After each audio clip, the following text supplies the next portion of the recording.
A Treviso chiedo di fare un passo indietro. Treviso è una grande città, ha già avuto 2 adunate alpine, può avere la terza ma in un'altra occasione. Treviso si faccia da parte, l'adunata si farà a Vittorio Veneto, così il sindaco Gian Antonio D'Arè sullo scontro per l'adunata del 2018, una data importante perché ricorre il centenario della fine della Grande Guerra. Treviso si è proposta per il 2017, una scelta che potrebbe far saltare la candidatura di Vittorio Veneto per l'anno dopo. Bocche cucite intanto da parte degli alpini delle 2 sezioni. Le beghe le lasciamo ai politici, dice qualcuno, alle penne nere va bene qualsiasi luogo. Io chiedo a Treviso, chiedo a Gentilini di rinunciare a questa data proprio per dare la possibilità a Vittorio Veneto di onorare i caduti della Prima Guerra Mondiale. Una adunata del Piave, quella del 2018, una proposta che parte dalla sezione di Vittorio Veneto e poi coinvolgerà anche Conegliano e Valdobbiadene. Si ripercorreranno i territori della linea di difesa sul Piave e i paesi che in quegli anni hanno subito l'occupazione straniera. È un evento molto importante per ricordare le 600.000 vittime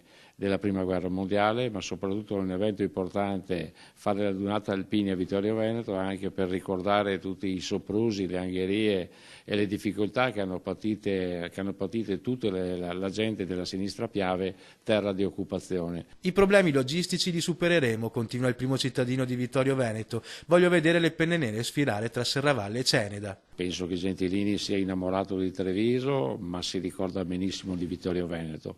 Le sue perplessità sono forse per la logistica, ma nel 2018 io penso e spero che ci sia anche realizzata quella grande opera che è il traforo di Sant'Augusta. Una struttura che una volta costruita potrebbe far defluire le 400.000 penne nere che sfileranno per la città.